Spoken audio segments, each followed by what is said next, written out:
जी हां दोस्तों, 24 घंटे हैं आपके पास, फैसला लीजिए। सुप्रीम कोर्ट ने मोदी शाह के चहेते ज्ञानेश की निकाल दी हेकड़ी, सख्ते में मोदी शाह। स्वागत है आप सभी का। आप देख रहे हैं द राजनीति का विशेष सेगमेंट, खबर और विश्लेषण। मैं हूं जब्बार खान। आखिर अचानक ऐसा क्या हुआ कि सुप्रीम कोर्ट ने 24 घंटों का समय चुनाव आयोग को या फिर मुख्य चुनाव आयुक्त को दे डाला? तो क्या अभी तक वो चुनाव आयोग जो कि मनमर्जी करता आ रहा था, सुप्रीम कोर्ट के इस फैसले के बाद में अब वो इस फैसले से बाध्य हो गया है? क्या अब एसआईआर को लेकर के या फिर जिस किस्म के सवाल चुनाव आयोग के ऊपर उठे, उसमें सुप्रीम कोर्ट का फैसला एक मील का पत्थर साबित होने जा रहा है? दोस्तों, विस्तार से आपको सब कुछ बताते हैं, चंद मिनट मेरे साथ में बने रहें। दोस्तों, मौजूदा वक्त में खास तौर पर हरियाणा विधानसभा और महाराष्ट्र विधानसभा के चुनाव, और उस विधानसभा के चुनाव में जिस तरीके से मतदाता सूचियों के साथ में खिलवाड़ किया गया, जिस तरीके से इतने वोट बढ़ा दिए गए सत्ता पक्ष के और इतने वोट काट दिए गए विपक्ष के, जितने कि उससे पहले विधानसभा और लोकसभा के बीच में उससे पहले के 5 वर्षों में नहीं हुए थे। और फिर जब ऐसा लगा कि अब तो देश के सामने वोट काटने और बढ़ाने की प्रक्रिया या फिर उसकी चोरी सामने आई, तो फिर एसआईआर का एक नया शगुफा सामने लाया गया।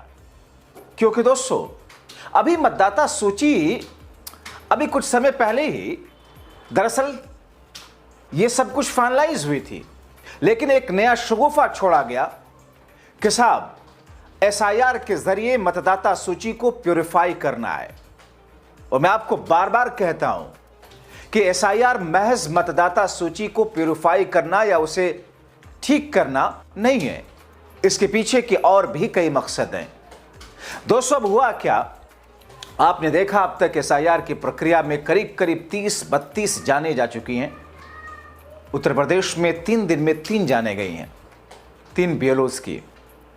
मगर जिन 12 राज्यों में एसआईआर की प्रक्रिया चल रही है, अभी तो चुनाव आयोग ने मजबूर होकर के सारे दबाव के बीच में 1 हफ्ते का समय तो बढ़ाया था।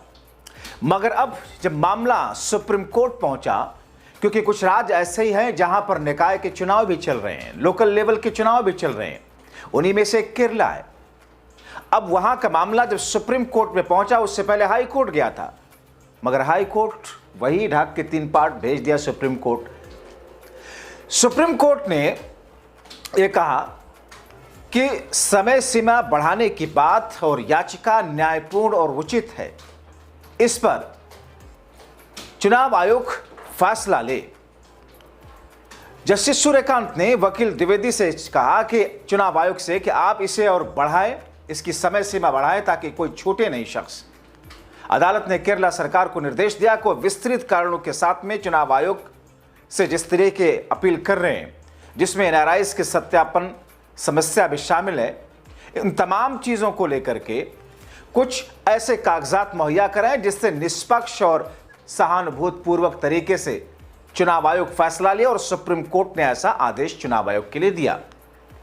अदालत ने इस प्रक्रिया को स्थगित करने का अंतिम जो आदेश हालांकि नहीं दिया, लेकिन यह जोर दिया कि चुनावी ड्यूटी वाले अधिकारियों को फॉर्म अपलोड करने के लिए पर्याप्त समय जरूर मिलना चाहिए, इसमें समय आप दीजिए।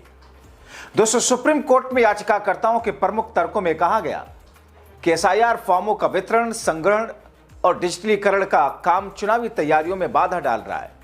केरला में 35 लाख से अधिक गैर निवासी, मुख्य रूप से मध्य पूर्व में, मिडिल ईस्ट में रहने वाले लोग हैं, जो ऑनलाइन आवेदन तो कर सकते हैं, लेकिन बूथ लेवल अधिकारी यानी कि बीएलओ शारीरिक सत्यापन पर जोर जो कि देते हैं, इसे एनआरआईज जो शायद कभी नहीं कर सकते क्योंकि वो शायद भारत आते ही नहीं है, मतदाता सूची में नाम दर्ज या फिर अपडेट नहीं कर पाते हो, और ऐसे में बीएलओ और मतदाता दोनों को चुनाव आयोग ने मुश्किल में डाल रखा है। जाहिर है तर्क भी वाजिब है। खास तौर पर केरला में गैर निवासियों की बड़ी संख्या के कारण यह एक विशेष समस्या है। बीएलओ आवेदकों की शारीरिक उपस्थिति पर लगातार अड़े रहते हैं। दोस्तों, आपको बताऊं कि किस तरीके से अदालत चुनाव आयोग और मोदी सरकार या फिर बीजेपी से जुड़े मामलों पर काम करती है, आप जानते हैं। जाहिर तौर पर जो लेमैन देखता है, सरकार के विरोध से इतर इसी को ही रहने दिया जाता है, आमतौर पर ऐसा ही दिखता है। वरना न्याय के लिए हर मामले में सुप्रीम कोर्ट ना भागना पड़ता।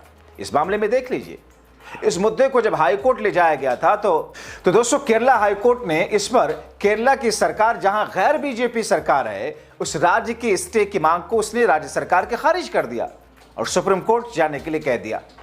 फिर सुप्रीम कोर्ट ये मामला जब पहुंचता है तब जाकर के सुप्रीम कोर्ट ने अपना हंटर चलाया और 24 घंटे का समय दिया। दोस्तों सुप्रीम कोर्ट में फंसे हुए, मिमियाते हुए चुनाव आयोग कैसे थथराई करते हैं, मैं खुद हैरान था। सुप्रीम कोर्ट में चुनाव आयोग कहता है कि साहब एसआईआर प्रक्रिया से स्थानीय निकाय चुनाव में कोई बाधा है ही नहीं है। स्थानीय चुनाव के लिए आवंटित कर्मचारियों को एसआईआर ड्यूटी से छूट दी गई है। लोकल चुनाव के बीच में एसआईआर के लिए 1,76,000 कर्मी है, जबकि एसआईआर के लिए अलग से करीब 26,000 लोगों को लगाया गया है। और फिर उसके बाद में वो आंकड़ा देता है कि साहब करीब 98% से ज्यादा फॉर्म बांटे जा चुके हैं, 80% डिजिटलीकृत हो चुका है और मूल समय सीमा 4 दिसंबर की थी, जिसे 11 दिसंबर तक बढ़ाया जा चुका है। इतना नहीं दोस्तों, सुप्रीम कोर्ट में चुनाव आयोग एड़ी से चोटी तक का जोर लगाता दिखा ताकि किसी तौर पर एसआईआर का समय सुप्रीम कोर्ट ना बढ़ाए। चुनाव आयोग सुप्रीम कोर्ट में लगातार यह रट लगाए दिखा कि सुप्रीम कोर्ट एसआईआर फॉर्म का वितरण चुनाव को प्रभावित नहीं कर रहा है, इसका समय बढ़ाया ना जाए किसी भी हालत में। अब दोस्तों सुप्रीम कोर्ट में जिस तरह एसआईआर या इसके फॉर्म वितरण के लिए समय सीमा ना बढ़ाने पर जोर देता दिखा, अपने आप में चुनाव आयोग की मंशा को कटघरे में खड़ा करता है। मगर दोस्तों वो निचली अदालत नहीं है कि कुछ भी फैसला दे दे कि ऊपर की अदालतें तो पड़ी हुई हैं दोबारा अप्लाई करने के लिए। वो सुप्रीम कोर्ट है, उसने जनता और लोगों को, यहां तक कि स्ट्रेस में लगातार हो रही मौतों को ध्यान में रखते हुए याचिकाकर्ता की दलीलों को सुनकर समय बढ़ाने के लिए सांकेतिक कदम उठाए। सुप्रीम कोर्ट ने केरला में एसआईआर प्रक्रिया की समय सीमा को और बढ़ाने की मांग को न्यायपूर्ण और उचित बताते हुए चुनाव आयोग को निर्देश दिया कि वो केरल सरकार की अर्जी पर निष्पक्ष तरीके से गुरुवार तक हर हाल में फैसला ले। चीफ जस्टिस सूर्यकांत और जस्टिस जयमाल्या बागची की बेंच ने याचिकाओं पर सुनवाई की, जिसमें केरला राज्य सरकार, इंडियन यूनियन मुस्लिम लीग, केपीसी अध्यक्ष सनी जोसेफ, सीपीआईएम महासचिव गोविंदन मास्टर और सीपीआई जैसी राजनीतिक पार्टियां शामिल रही हैं। याचिकाकर्ताओं ने एसआईआर प्रक्रिया को स्थानीय चुनाव के बाद स्थगित करने या समय सीमा बढ़ाने की मांग की थी, क्योंकि दोनों प्रक्रियाओं के बीच में ओवरलैपिंग से अधिकारी कर्मचारियों पर अतिरिक्त बोझ पड़ रहा है। अब दोस्तों ये सुनवाई स्थानीय निकाय चुनाव के ठीक पहले हो रही है, जो 9 और 11 दिसंबर को होंगे, जो कि मतगणना 13 दिसंबर को होना है। अब सुप्रीम कोर्ट का यह फैसला चुनावी संशोधन और मतदान के बीच संतुलन बनाए रखने की अदालत की कोशिश को बताता है। केरला जैसे राज्य में जहां एनआरआईज की बड़ी आबादी है, मतदाता पंजीकरण प्रक्रिया में प्रणालीगत चुनौतियां उजागर हुई हैं। यह भविष्य में एसआईआर जैसे संशोधन के दौरान विस्तार पर इलेक्शन कमीशन ऑफ इंडिया की यानी कि चुनाव आयोग की नीति को प्रभावित कर सकता है, खासतौर पर जब चुनाव नजदीक हों।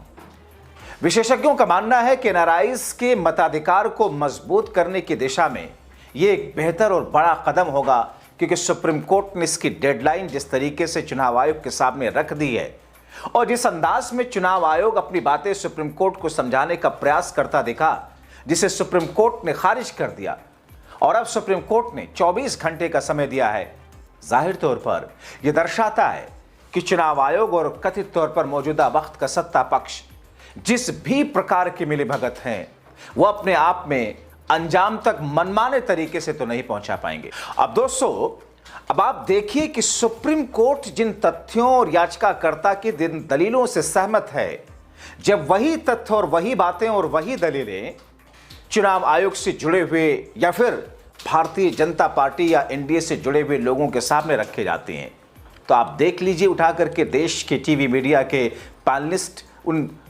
डिबेट्स में जो पैनलिस्ट होते हैं, वो चुनाव आयोग के ऊपर उठने वाले इन सवालों के जवाब ऐसे देते हैं मानो को किसी ने पर्सनल लेवल पर उनको अटैक कर दिया हो, किसी ने पर्सनली उनकी दुखती रग को छेड़ दिया हो।